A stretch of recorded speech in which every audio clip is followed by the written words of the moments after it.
उपनयन संस्कार होने के पश्चात ही वेद का स्वाध्याय करते थे, और नहीं करते तो फिर वो वेद के अधिकारी, कर्मकांड के अधिकारी तो होते नहीं। हाँ, ऐसे लौकिक के कर्म तो कर सकते हैं व्यक्ति, खाना पीना, दान लेना, दान देना, मतलब दान देना आदि, ये तो कोई वो नहीं है, यज्ञ से बहिर्वेदी वाला दान है, तो इसमें तो कोई समस्या नहीं है। लेकिन जो कर्मकांड है, कर्मकांड कराना है, करना है, कराना है, ये उस काल में अधिकारी नहीं होता। बिना यज्ञोपवीत के, बिना यज्ञोपवीत के जब अधिकारी नहीं है तो फिर वो ऐसे ही कहलाता है। इसलिए वेद का त्याग नहीं करना चाहिए। ऐसा नहीं, ऐसा स्मृति भी आती है इस प्रकार से, और सूत्र भी आता है, आपस्तम सूत्र भी है, श्रुति आदि भी है। तो इसलिए तो पारिव्राज्य में भी तावत जनहितम, तो पारिव्राज्य का अर्थ हो गया संन्यास। तो संन्यास लेने के पश्चात भी अध्ययन करना चाहिए। स्वाध्याय अध्येतव्य, ये श्रुति भी है, स्वाध्याय करना चाहिए। इति वेद परित्यागे दोष श्रवणात्, वेद को त्याग करने में दोष को सुना गया है। वेद यदि कोई त्याग करता है तो दोष कैसे सुना गया उसके विषय में अब आगे वर्णन करते हैं कि उपासने हे गुरुणाम वृद्धा नाम अतिथि नाम होमे जप्य कर्मणि भोजन आचमने स्वाध्याय च यज्ञोपवीति स्यादिति परिव्राजक धर्मेषु च गुरु उपासनः स्वाध्याय भोजन आचमनादीनां कर्मणां श्रुति स्मृतिषु कर्तव्यतः चोदितत्वात् गुरवाद्युपासना अंगत्वेन यज्ञोपवीतस्य भीतत्वात् तत्परित्यागो नैव अवगन्तुं शक्यते। कहते हैं उपासना में गुरु की और गुरुजनों की उपासना, वृद्धजनों की उपासना और अतिथियों की उपासना, और कहते हैं होम में और जप कर्म में और भोजन में और आचमन में। तो गुरुजनों की उपासना में हो गया, वृद्धजनों की उपासना में हो गया, क्योंकि वृद्ध का अर्थ होगा यहाँ पर शास्त्रीय जो ज्ञानी है। गुरु तो गुरु ही है हमारे, और वृद्ध माता भी गुरु है, पिता भी गुरु है, आचार्य गुरु है। ये गुरु शब्द से तीनों में जाते हैं। और वृद्ध शब्द से अरे कौन आ जाते हैं? एक तो माता पिता भी आ जाते हैं, हमसे श्रेष्ठ, हमसे जो बड़े हैं वो भी वृद्ध में आ जाते हैं। और दूसरे महाभारत में वृद्ध संज्ञा तो मात्र भीष्म पितामह की कही गई है। महाभारत में आता है कि पितामह ऐसे वृद्ध है। वृद्ध कैसे है? यद्यपि भीष्म पितामह से भी बड़ी बड़ी उम्र के और भी थे, उनके चाचा ही थे, उनकी वृद्ध संज्ञा हुई है लेकिन कम हुई है। जो भीष्म पितामह के मेरे चाचा थे, मतलब शांतनु राजा के छोटे भाई थे, वो भीष्म पितामह से पहले ही पैदा हुए थे, वो बहुत बड़े थे, किंतु उस काल में वो थे भी। मेरे शांतनु के भाई, छोटे भाई भीष्म पितामह से के बाद, भीष्म पितामह से पहले जब सरसैया पे वो शरीर लेट गए भीष्म पितामह, इसके बाद वो जिनके भीष्म पितामह के जो चाचा शांतनु राजा के भाई, उनकी मृत्यु हुई थी। सात्यकी ने उनकी मृत्यु की थी, मतलब मारा था उन्होंने। तो उनकी वृद्ध संज्ञा हुई है लेकिन कम हुई है, भीष्म पितामह की ज्यादा हुई है। तो वृद्ध शब्द से उम्र से भी लिया जाता है, और वृद्ध शब्द से शास्त्र में तो ज्ञानी से लिया जाता है। तो वृद्ध नाम ज्ञानी, और वृद्ध आयु वाला वृद्ध भी हो गया, ज्ञानी वाला भी वृद्ध हो गया। इन दोनों की और अतिथियों की उपासना में, वृद्धजनों की उपासना, गुरुजनों की उपासना में, और होम में हवन किया जाता है। तो होम में और जप कर्म है, और जो गायत्री जप कर्म है, और जप कीर्तन आदि में तो जरूरी नहीं है। कीर्तन में तो ऐसे ही सामान्य रूप हर व्यक्ति कर लेते हैं, उसमें कोई समस्या नहीं। लेकिन जप में जो नियम वाला जप है उसमें, अथवा गायत्री जप में, और भोजन में कहते भोजन में भी जनेऊ का अनिवार्य रहता है। और आचमन में तो भोजन आचमन, तो आचमन आदि जैसे भोजन करते हैं तब 3 आचमन होती है। इसमें 2 श्रुति वाली विधान है, 3 स्मृति वाली है। एक है जब भोजन करने बैठते हैं तब उस काल में शुरू में आचमन किया जाता है, फिर 5 कवल प्राण को आहुति दी जाती है। 5 कवल प्राण को आहुति देने के पश्चात फिर पुनः आचमन किया जाता है। तो आचमन नहीं करेंगे, 5 आहुति देने से पहले आचमन, 5 आहुति के बाद आचमन, और 5 आहुति के बाद आचमन नहीं किया तो प्राण नग्न कहलाता है। जैसे हम स्नान किया, आधा वस्त्र तो पहन लिया लेकिन आधा पहना नहीं तो अर्ध नग्न कहलाते हैं। उसी प्रकार से प्राण को पहले स्नान तो करा दिया पहले आचमन के द्वारा, फिर दूसरी बार आचमन नहीं करेंगे तो वो नग्न कहलाएगा। इसलिए 2 आचमन श्रुति में विधान किया गया है, और स्मृति में 3 आचमन है। त्रिराचाम्यता ऐसे श्रुति आती है। अर्थात भोजन करने के पश्चात फिर व्यक्ति आचमन करे। 2 आचमन तो शुरू में ही हो गए और 1 भोजन समाप्त होने के पश्चात। इसलिए आपने किसी को देखा होगा 3 बार आचमन करते हैं। जो 3 बार आचमन करते हैं वो स्मृति के द्वारा कहा गया, और 2 बार आचमन श्रुति के द्वारा है। इस प्रकार से तो आचमन में भी यज्ञोपवीत यानी जनेऊ होना चाहिए। स्वाध्याय, वेद का स्वाध्याय करो उसमें भी यज्ञोपवीत है। तो यज्ञोपवीति से आयुर्वेद में भी भोजन के पूर्व आचमन का विधान आयुर्वेद भी बताता है। आयुर्वेद बताता है ना, तो वो वेद तो है, आयुर्वेद एक वेद ही है, तो वेद में आया है क्या नहीं? आयुर्वेद उसी वेद का अंग है वो, तो इसलिए वो वेद में आया है। छांदोग्य श्रुति में आया है, छांदोग्य श्रुति में तो है। अरे इसलिए 2 बार आचमन करे प्राण की उपासना में आता है। छांदोग्य उपनिषद में जो है प्राण की उपासना आई है, तो वहां पर एक प्रसंग आता है, इसलिए 2 आचमन का विधान है वहां पर। तो लेकिन स्मृति में 3 आचमन है। तो यज्ञोपवीत है तो ये विधान आदि उसमें रूल होते हैं। इसलिए इस प्रकार से यज्ञोपवीत के लिए विधान किए गए हैं। तो और परिव्राजक धर्मेशु, जो परिव्राजक धर्म में भी कहते हैं गुरु उपासना है। ये तो उपनयन संस्कार जिसके हैं उसके लिए नियम है, किंतु परिव्राजक धर्म में आता जिसने संन्यास लिया उसके लिए भी कहते गुरु उपासना, गुरु की उपासना का विधान किया गया है। स्वाध्याय उसके लिए भी स्वाध्याय का विधान किया गया है। संन्यास ले लिया फिर श्रवण नहीं किया तो फिर वो संन्यास हाँ जब तक अकेला तो कर सकता है, लेकिन ज्ञान के लिए मुश्किल हो जाएगा उसको। वेदांत का श्रवण नहीं किया संन्यास लेने के पश्चात, स्वाध्याय रूप वेदांत का श्रवण नहीं किया तो फिर क्या हो जाएगा उसके लिए? वो संन्यास ऐसे ही जीवन यात्रा के लिए हो जाएगा। ऐसे व्यक्ति जीवन यात्रा के लिए कर लेता है तो फिर उसके माध्यम से उसको जीवन यात्रा अच्छी चलती रहती है। कभी कभी मुश्किल में भी दौड़ चलती रहती है, कठिन भी हो जाती है, लेकिन कभी कभी तो अच्छा भी हो जाता है, भोजन आदि प्राप्त होता रहता है। तो कहते हैं जो कसाय वस्त्र धारण करने वाला मात्र के लिए तो जीवन यात्रा के लिए, बाकी फिर संन्यास लेने के पश्चात स्वाध्याय भी करना चाहिए। भोजन आचमन आदि नाम कर्मणा, भोजन में आचमन भोजन आदि के लिए भी, तो भोजन आचमन आदि के लिए भी संन्यास पारिवारिक धर्म में भी कर्मों का, भोजन आदि आचमन आदि कर्मों का भी पारिवारिक धर्मों में विहित है, श्रुति में और स्मृति में भी है ना। तो इसलिए इनके लिए इनको भी नियम रूप से पालन करना चाहिए। तो कर्तव्यतया रूप से चोदित आता है, तो श्रुति स्मृति में कर्तव्य रूप से पारिवारिक धर्मों में भी, और ये सामान्य रूप से उनके लिए भी जो जिसको जनेऊ संस्कार जनेऊ हुआ है उसके लिए भी कर्तव्यतया रूप से ये चोदित आते है कथन किया गया है, विधि की गई है। तो यहाँ पर विधि है, इस प्रकार से आदेश दिया गया है, श्रुति स्मृति में वर्णन किया गया है, उपदेश दिया गया है। और गुरु आदि उपासना के अंगत रूप से, तो गुरु आदि की उपासना के अंग रूप से यज्ञोपवीत का विधान किया गया है।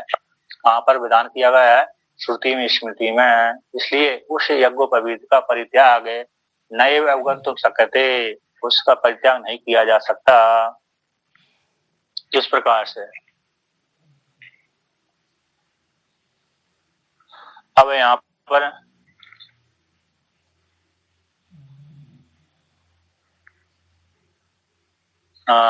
इसलिए टीका में उसी प्रकार से गुरु आदि को उपासना के अंग रूप से विधान किया गया।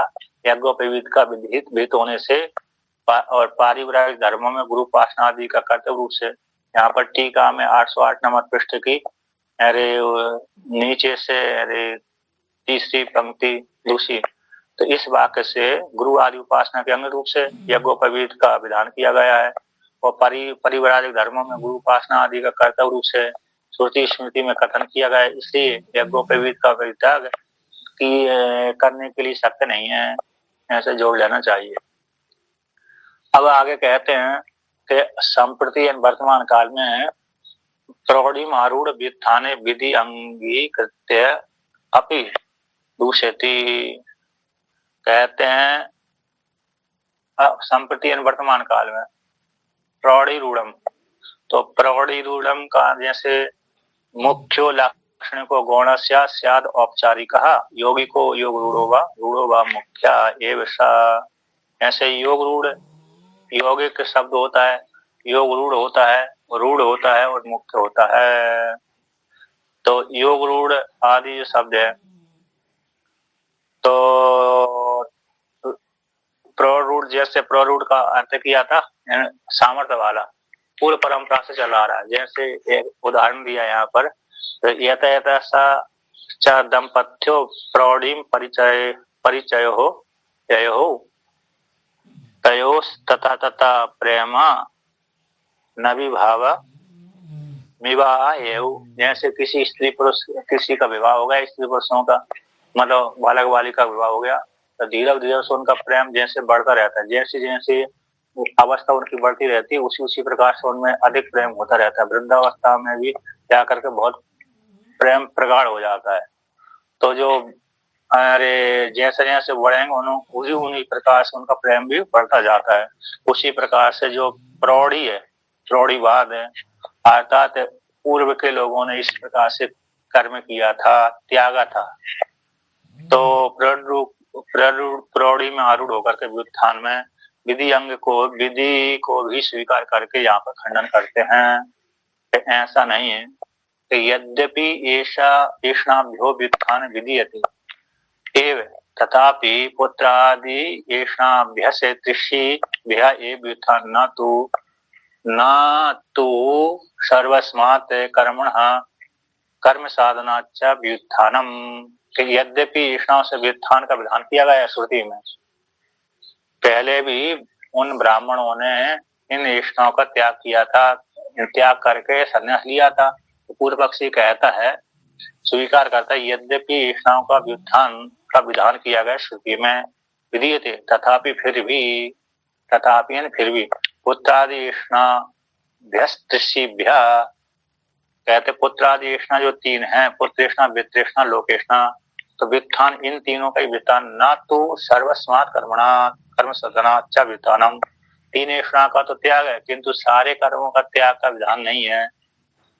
यद्यपि पूर्व के आचार्यों ने, पूर्व के ब्राह्मणों ने, पूर्व के जो प्रौढ़ीवाद है, अधिक उम्र वाले हैं, पहले के लोगों ने त्याग किया, ऐषणाओं का त्याग किया है, ठीक है, स्वीकार करता है पूर्व पक्षी। फिर भी कहते हैं तथापि तीन ऐषणाओं का त्याग तो है, सुना गया है श्रुति में, विधान किया गया है, किंतु सारे कर्मों से और कर्मों के साधनों का त्याग नहीं है, व्युत्थान में त्याग नहीं है। इसलिए तो सर्व परित्यागे च अश्रुतम कृतम स्यात्, श्रुतम च यज्ञोपवीति, श्रुतम च यज्ञोपवीतादि हापितम स्यात्। कहते सर्व त्याग करेंगे, यानी सारे कर्मों और कर्मों के साधनों को त्याग करेंगे तो क्या हो जाएगा, अश्रुतम कृतम, अश्रुत की कल्पना करना पड़ेगी, अश्रुत जो श्रुत नहीं है उसको सुनना पड़ेगी, तो जो श्रुत है उसका त्याग करना पड़ेगी। जो वेद में यज्ञोपवीत विधान किया गया है, इसको ग्रहण करके यज्ञोपवीत धारण करके संस्कार करवा कर फिर कर्म करना चाहिए। ये वेद में सुना गया है।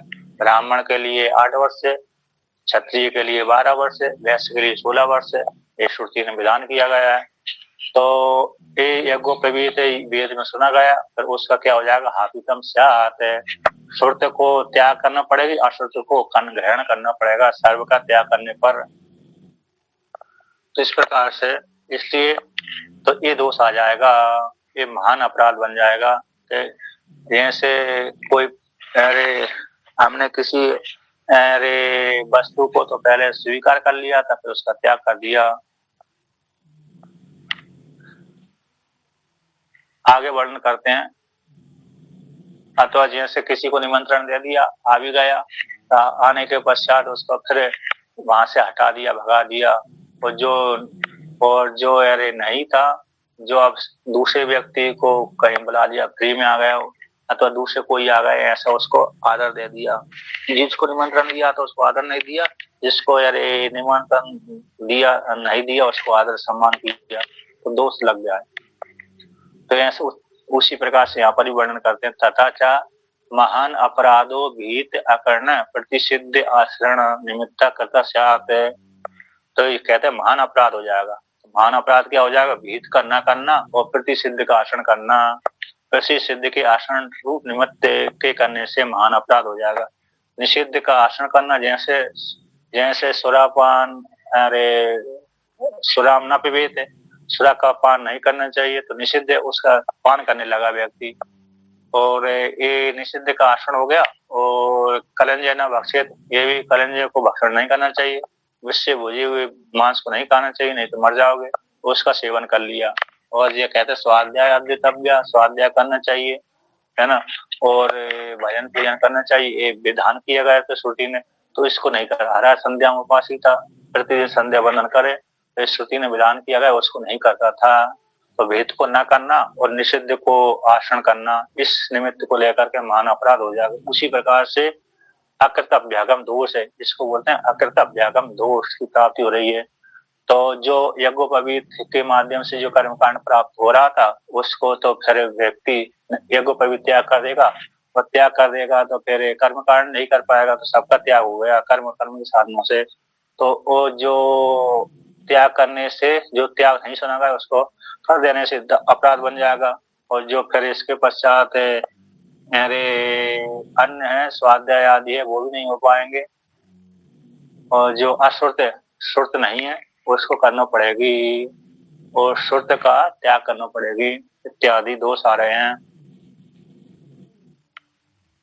तो कहते हैं, अब आप कहते हैं इसलिए भेद का ना करना और निषिद्ध का आचरण करना ये महान अपराध हो जाएगा। तस्मात् यज्ञोपवीतादि लिंग परित्यागो अन्य परंपरा एव है। इसलिए निगमन करता है पूर्व पक्षी, तस्मात् इसी हेतु से यज्ञोपवीतादि का परित्याग संभव न होने से, अयोग होने से, तो कहते हैं यज्ञोपवीतादि लिंग का परित्याग जो करते आए, सन्यासी करते आए, ये तो अंध परंपरा है। अंध परंपरा, अंधों की परंपरा है ना, जैसे अंधों की परंपरा है ऐसे चली आ रही है। कोई अंध परंपरा मतलब कोई रूढ़ हो गई, किसी ने कर दिया, मजाक में कर दिया, कोई परंपरा बना दी थी बिना शास्त्र को लेकर के, तो वही में आरूढ़ हो गए व्यक्ति। जैसे लौकिक उदाहरण आता है, किसी व्यक्ति ने कोई समस्या को लेकर के किसी की पूजा कर दी होगी, किसी को अच्छा दे दी होगा, बोल दिया होगा, तो कह दिया होगा, भाई उसी को देख करके दूसरे व्यक्ति भी उसकी पूजा पाठ करने लगे। उसके विषय में विचार नहीं किया ये अच्छा है कि खराब है, ये हमको फल देगा कि नहीं देगा, इसकी पूजा करने से, इसको सम्मान देने से हमको। जनेऊ का त्याग नहीं करना चाहिए स्वामी जी, है संन्यास में भी जनेऊ का त्याग होना चाहिए कि नहीं होना चाहिए? जनेऊ का त्याग संन्यास में होता ही है, होता ही है। ये तो ये पूर्व पक्ष से चल रहा है। अच्छा जी, अब पूर्व पक्ष से चल रहा है तो अब सिद्धांत ही आएगा। अब जैसे अंध परंपरा लौकिक उदाहरण है ना, जैसे अरे व्यक्ति मरे हुए उसमें चले जाते हैं, जैसे मजार आदि हो गया, तो मजार आदि में किसी दूसरे मत के वालों ने पूजे हैं पैसा कमाने के लिए। अब दूसरे जो मत वाले हैं, हिंदू आदि है, वो भी वहां पर यार कहाँ चले जाते हैं, मत्था टेकने चले जाते हैं, है कि नहीं? तो वो कैसे हो गए? अंध परंपरा ही तो हो गई। अब मरे हुए के सब में जा रहे हैं, मरे हुए के स्थान पर जा रहे हैं, एक तो अपवित्र हो जाते हैं, हमारे जैसे शमशान में जाते हैं तो वहां पर तो व्यक्ति को स्नान आदि करना पड़ता है, शमशान में लौटने के पश्चात स्नान करना पड़ती है। तो जो एक के देखा देखी दूसरे लोग चले जाते हैं मरे हुए स्थान में दर्शन करने के लिए। दर्शन क्या है, दर्शन होते नहीं होते भगवान जाने, लेकिन जाते रहते हैं। आम पब्लिक बहुत जाती है, पैसा आदि चढ़ाते हैं, है कि नहीं? और इस प्रकार से वो जो परंपरा है मरे हुए के पास में जाना अंध परंपरा ही कहलाती है। तो यहाँ पर भी ये कहते हैं अंध परंपरा है, कल यज्ञोपवीत आदि लिंग का परित्याग करना। यज्ञोपवीत आदि त्याग कर दिया तो उससे कर्म का भी त्याग हो गया, क्योंकि कर्म का अधिकारी, वैदिक कर्म का अधिकारी तो यज्ञोपवीत को लेकर के ही होता है। तो यज्ञोपवीत आदि की परित्याग करना एक ऐसी अन्य परंपरा है। अब इसको सिद्धांति खंडन करता ना, ऐसी बात नहीं है। ना ही हम अन्य परंपरा परिहरती, सिद्धांति कहता है कि है अन्य परंपरा नहीं है। पूर्व पक्षी पूछता भाई ये क्यों नहीं क्यों नहीं है अन्य परंपरा? कि श्रुति ने आपने अरे जो यज्ञोपवीत का त्याग कर दिया, ये श्रुति ने विधान नहीं किया। श्रुति ने तो विधान ऐसा नहीं बोला कि यज्ञोपवीत का त्याग कर दो, और आपने त्याग कर दिया तो अन्य परंपरा ही है। तो सिद्धांति कहता है ना, देखो श्रुति है, कौन सी श्रुति है कि यज्ञोपवीतम वेदांश सर्वम तद वर्जेत यति इति श्रुते। ये श्रुति है तो कि यज्ञोपवीत और वेदों को, ये सारे सभी को है सन्यासी क्या कर दे, त्याग कर दे। यज्ञोपवीत त्याग कर दिया तो यज्ञोपवीत के साथ साथ वेद, कर्मकांड वाला वेद भी हो गया, उपासना वाला वेद, कर्मकांड वाला वेद भी त्याग हो गया। कर्मकांड संबंधित उपनिषदों का यहाँ पर नहीं है, एक देश लेना वेद का, एक देश भाग है। तो यति सन्यासी, यति यम संयम ने धातु है, उससे तीन प्रत्यय करके अरे यति बन जाता है। तो यति जो सन्यासी है यज्ञोपवीत और यज्ञोपवीत के साथ वेदों का सर्व सभी का त्याग कर दे। जो श्रुति ने स्वयं विधान किया गया है, इसलिए आप ऐसा नहीं कह सकते कि श्रुति ने बोले नहीं कि अरे वेद अरे यज्ञोपवीत का त्याग नहीं किया या यज्ञोपवीत का त्याग का श्रुति ने विधान किया नहीं, ऐसी बात नहीं है। श्रुति ने स्वयं बोला है, जो अधिकारी हो गया है ना, अधिकारी के लिए, संन्यास लेने वाले अधिकारी के लिए यज्ञोपवीत का विधान करती है श्रुति। आपके गीता प्रेस में इसका कोड नंबर दिया होगा, नहीं है?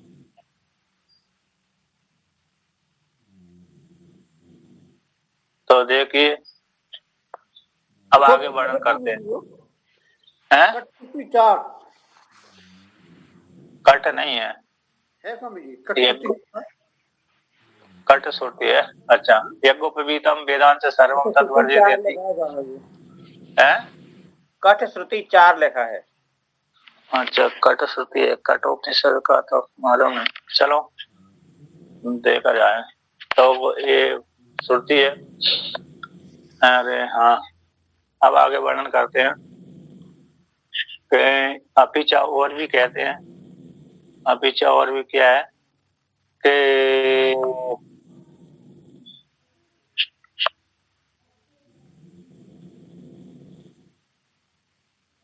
यहाँ पर अरे टीका में आया है, इस हेतु से भी कहते हैं ब्रह्मचर्यात् प्रवर्जेत, श्रुति आती है विकल्प ब्रह्मचर्यादि प्रवर्जित इत्यादि। तो ब्रह्मचर्य से संन्यास धारण कर ले, तो एक श्रुति, और श्रुति शेष भाग भी है, इसी ब्रदरण की श्रुति है। गृहाद्वा बनाद्वा इति श्रुति, ब्रह्मचर्याद प्रवर्जित गृहाद्वा बनाद्वा, ब्रह्मचर्य से घर को जाए अथवा वन को जाए, है ना। ब्रह्मचर्य से ही, ब्रह्मचारी गुरुकुल में अध्ययन करने गया था, ब्रह्मचारी अध्ययन करने के पश्चात वहां पर वेदों को स्वाध्याय किया गुरु के पास रह करके 10-12 वर्ष, 8 वर्ष की अवस्था में गया है, तो 8 और 12 है 20 हो गए ना। तो 20 वर्ष की अवस्था में तो पूर्ण ज्ञान ही हो जाता है, क्या करना चाहिए क्या नहीं करना चाहिए। तो उस काल में गुरुकुल में रहते रहते उसको वैराग हो गया। अथवा क्षत्रिय गया तो वो भी 12 वर्ष में रहा, तो उसकी और ज्यादा उम्र हो गई। तो इस प्रकार से 12 24 वर्ष हो गए, और 24 वर्ष की अवस्था में तो उसको भी ज्ञान हो जाता है।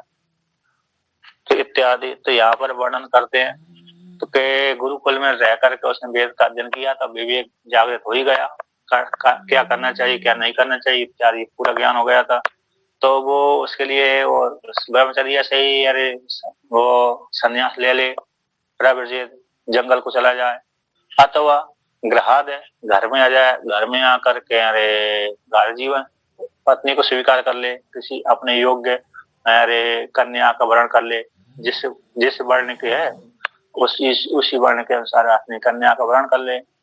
और वहां पर रह करके गृहाद्वा बनाद्वा अथवा गृहस्थ में आकर के फिर वहां भी विकल्प दिया है, खैर वानप्रस्थ में चला जाए अथवा सीधा जंगल में चला जाए, गृहस्थ से घर जीवन का उपभोग करके पुत्र पुत्रियों का विवाह करके दायित्व सौंप करके सारी संपत्ति को बांट करके, चाहे तो वो सीधा जंगल वानप्रस्थ आश्रम स्वीकार कर ले अथवा अरे अरे सीधा संन्यास धारण कर ले।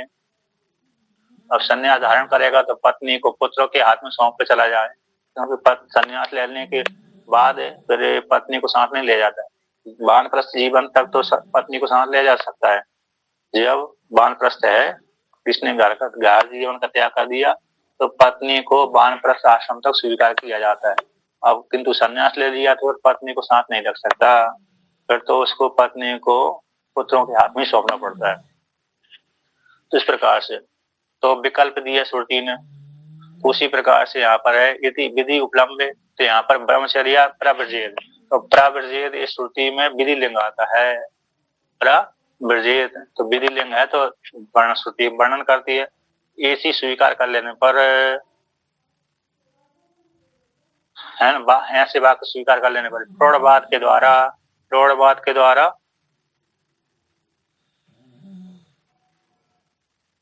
यहाँ पर कहते वस्तुतः वित्थाय, इसमें न संन्यास विधायकम, प्रौढ़ी के द्वारा ही तस्य विधि प्रत्वम साधते। वित्थाय इसमें संन्यास विधायक वाक्य नहीं है, वस्तुतः प्रौढ़वाद के द्वारा ही क्या किया है विधि प्रत्व सिद्ध करते हैं।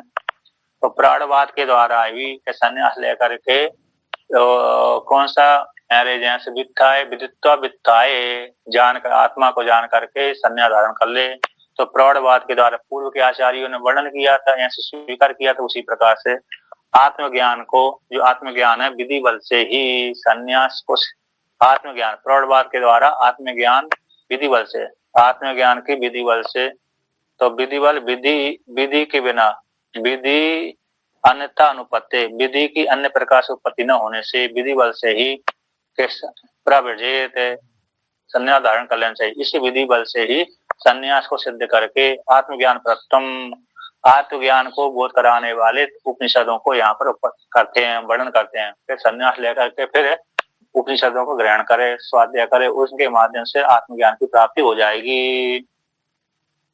इसलिए आत्मज्ञान कैसे विधि परक है, तो कैसे अपिचा आत्मज्ञान परत्वात् सर्वस्व उपनिषदः, जितने भी उपनिषद हैं सारे आत्मज्ञान परक हैं, आत्मा को बोध कराने वाले हैं।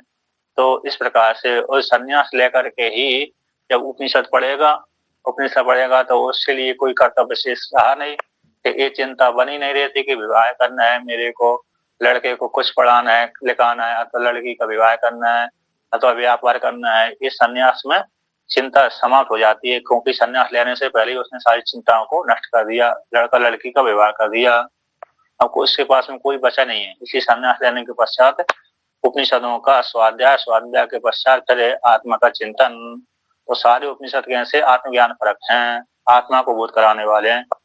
इस हेतु से संन्यास में विधि है, संन्यास में कैसे विधि है, इतश्च इस हेतु से भी अस्ति संन्यासी विधि यावत, अर्थात वहां से उठ करके प्रौढ़ी को आश्रम स्वीकार करके तीनों आश्रमों से ऊपर उठ करके चौथे आश्रम में जा करके उपनिषदों को ग्रहण करे, उपनिषदों को ग्रहण करके फिर आत्मज्ञान उसको प्राप्त हो जाएगा।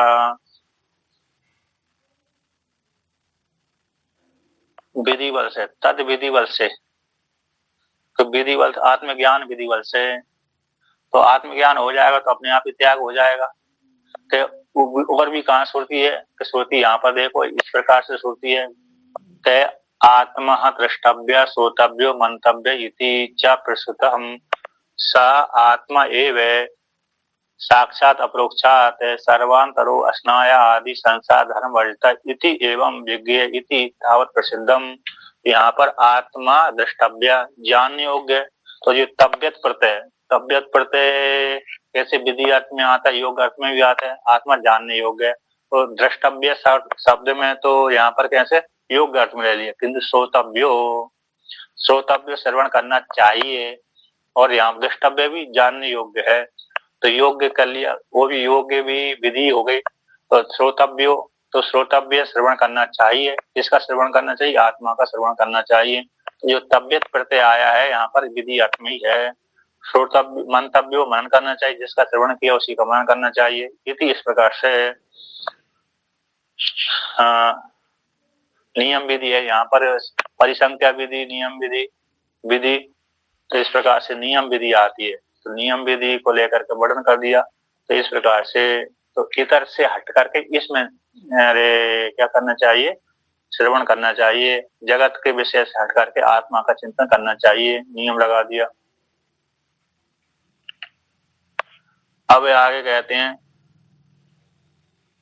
तो परिसंख्या विधि, नियम विधि, ये विधि होती, विधि का भेद कर देते हैं। तो नियम विधि यहाँ पर तो इति प्रस्तुतम, ऐसा प्रस्तुत करके आरंभ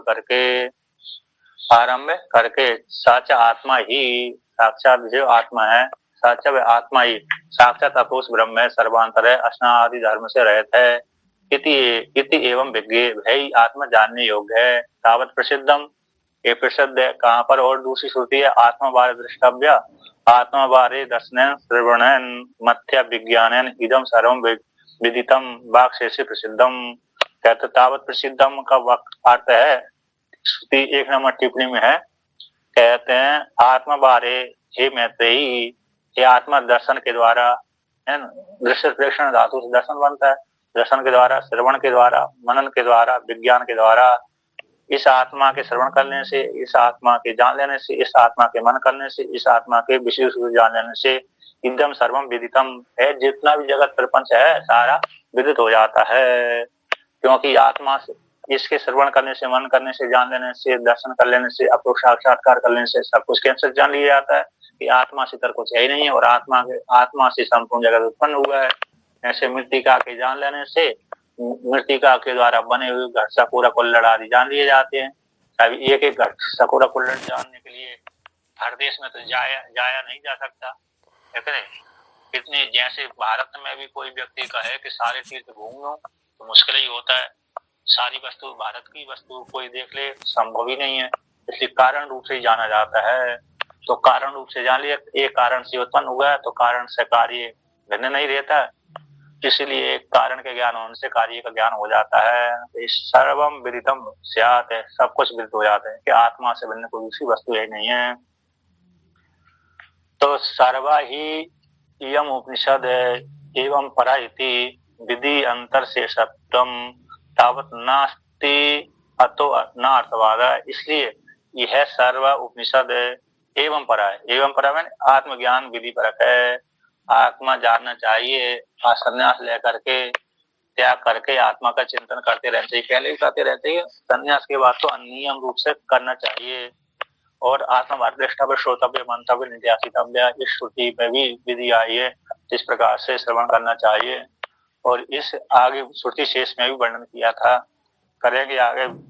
सारे उपनिषद, जितने भी उपनिषद है, ये उपनिषद एवं परा करके आत्मज्ञान विधि परक है। तो विधि अंतर शेषत्वम, तो विधि अंतर शेषत्व रूप से वाक्य आया। 1 नंबर जो टिप्पणी में है, आगे की श्रुति है, तो ये शेष रूप से शेष रूप है, इसका भाग है।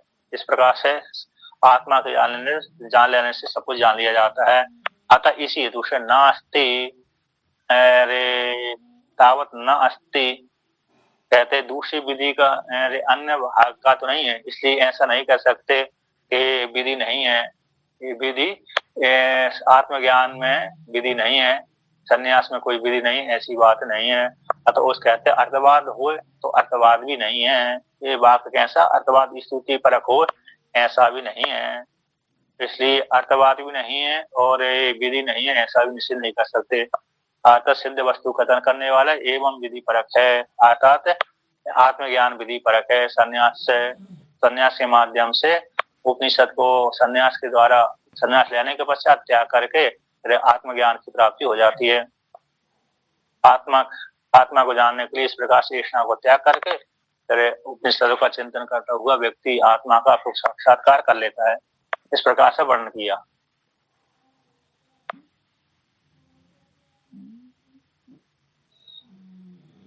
तो यहाँ पर विधि अंतर शेषत्वम तावत नास्ति, तो जो विधि अंतर शेषत्वम मतलब दूसरी कर्म कांड की जो विधि है ना, विधि अंतर शेषत्व तावत नास्ति है, नास्ति। यहाँ पर कर्म का शेष भाग नहीं है। ये जो विधि है आत्मा दृष्टव्य आदि है, दर्शन मनन और एतम आत्मना विदित्वा, एतम आत्मना विदित्वा ऐसा कह करके सो इसने पुत्रेष्णा वित्रेष्णा लोकेष्णा पुत्रेष्णयाश्च लोकेष्णयाश्च वित्तेष्णयाश्च लोकेष्णयाश्च वित्थाय अत भिक्षा शरीरम चलंती। ये जो इतना भाग है विधि श्रुति है, ये किसी दूसरी कर्म कांड वाली विधि का शेष भाग नहीं है। किसका नहीं है? कर्म कांड जो विधि पर है श्रुतियां होती हैं उसका ये शेष भाग नहीं है, बल्कि आत्मा को बोध कराने के लिए है, संन्यास विधायक वाक्य है। तो यहाँ पर विधि अंतर शेषत्व तावत नास्ति। इस श्रुति के इतना ही पंक्ति अर्थ हो गई कि कर्म कांड संबंधी जो विधि भाग होता है उसका शेष भाग नहीं है, बल्कि संन्यास को विधायक वाक्य है। और कहते हैं ये वाक्य अर्थवाद भी नहीं है। एतम आत्मानं विदित्वा पुत्रेष्णा वित्तेष्णा लोकेष्णयाश्च अत वित्थाय अत भिक्षा शरीरम चलन्ति, ये वाक्य अर्थवाद वाक्य भी नहीं है।